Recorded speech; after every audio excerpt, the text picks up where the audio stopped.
today doesn't need to justify its long-running Need for Speed series. Last year's Pro Street predicted an organized future for street racers, and while it wasn't very well received by critics, the fans still bought it. Now the series steps onto the wrong and right side of the law with Need for Speed Undercover.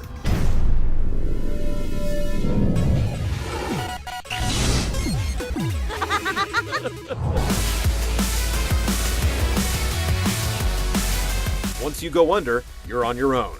That's one of Undercover's teasing taglines, but it doesn't really play out in the game's story. Assuming the role of a skilled wheelman, you're under the constant supervision of Inspector Chase Lynn as you attempt to bust a smuggling operation in the fictitious Tri-Cities Bay Area.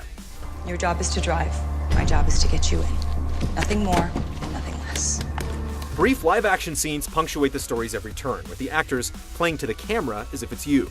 It certainly gets you personally into the plot as the main character, but the plot plays out like an unconvincing soap opera.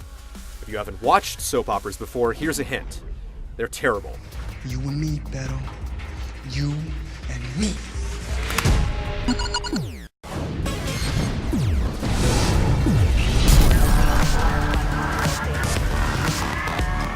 Need for Speed Undercover features an open-world structure with 3 cities linked by an extensive highway system. Between events, you can roam the map at will, but there aren't any benefits to exploration, no hidden items or events to discover, and no bonuses for finding shortcuts. When you do enter a race, side roads are often closed off with yellow concrete barriers. This keeps you on course, but it just doesn't make sense in an open-world game. With a tap of the control pad, you can either jump to the nearest event or open the GPS map to choose. More traditional races include point-to-point sprints, multi-lap circuits, and time-limited checkpoint races. Frantic highway battles and outruns challenge you to pull ahead of your opponent for a set distance or time. Or you can cause havoc by racking up damage in cost-to-state events, escaping the cops in high-speed chases, or smashing police cruisers. Perform well, and you'll get a job stealing cars for the local gangs, allowing you to advance your investigation. Online races support up to 8 players with a variety of sprint and circuit courses, and dominating over other humans is much more satisfying than smoking the AI. Online play also includes the new Cops and Robbers mode, splitting the group into teams with robbers running money to drop-off points and cops hunting them down. The balance is tilted in the robbers' favor, but each driver gets a chance to play both sides before the final score is tallied. Undercover's vehicle lineup plays to the exotic with unreleased cars such as the Nissan 370Z or sold standbys like the Porsche 911 GT2, and the mouth-watering Pagani Zonda. Players can tune cars to their preference, upgrade specific attributes, or buy quick upgrades for maximum benefit.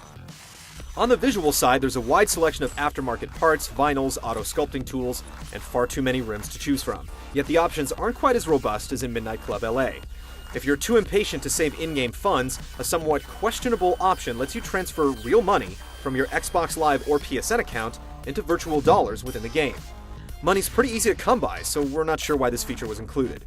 While you may want to show off your ride, it should be noted that vinyls won't show up in online races.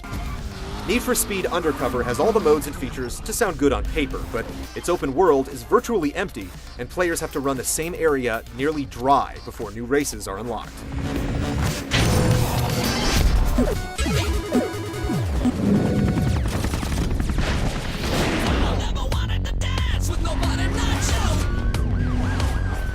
Need for Speed Undercover is painfully easy. Roads are wide, there's hardly any traffic on the freeway, and AI drivers quickly fall behind. An experienced driver will consistently blaze past the competition and post dominating times with little effort. There aren't even any options to change the difficulty, except for the Wii version. Highway battles are the main exception, usually taking a few thrilling attempts to win. There's a bit of luck involved, but it's still exciting to weave through traffic at high speeds, trying to block your opponent and secure the best time. The staple Need for Speed police chases fluctuate between thrilling and annoying. You rarely get busted, but losing the cops can take time, as additional vehicles tend to spawn right in front of you. To lose the cops, you can either initiate a speed breaker to take sharp corners and punch through roadblocks, or, as you're driving, you can keep an eye out for pursuit breakers, structures that can be smashed apart to initiate a laughably poor animation and dump debris on pursuing vehicles. They're functional, but ugly. Many of the game's systems aren't explained outright, and it isn't initially clear why you're constantly penalized for speeding, driving off-road, and street racing. As it turns out, your illegal activities raise the heat on your car and cause the police to respond with more and more extreme measures until you ditch the ride for something new, essentially punishing you for hanging on to a favorite car. There's some challenge to be had in Undercover's police chases and alternate events, but for standard races, you basically just hold the win button.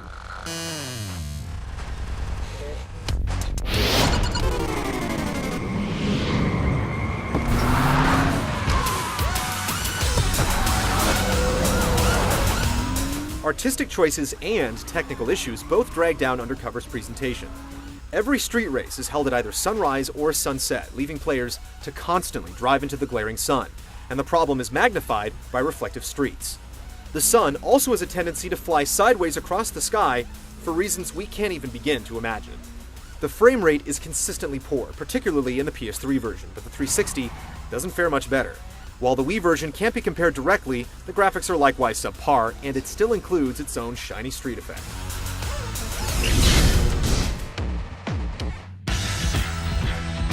Need for Speed Undercover lacks challenge, struggles technically, and practically requires sunglasses to play. The framework for a stronger game is present, but the final product simply doesn't come close to competing with games like Midnight Club LA or Burnout Paradise. Don't blow your cover or your extra cash by picking this one up.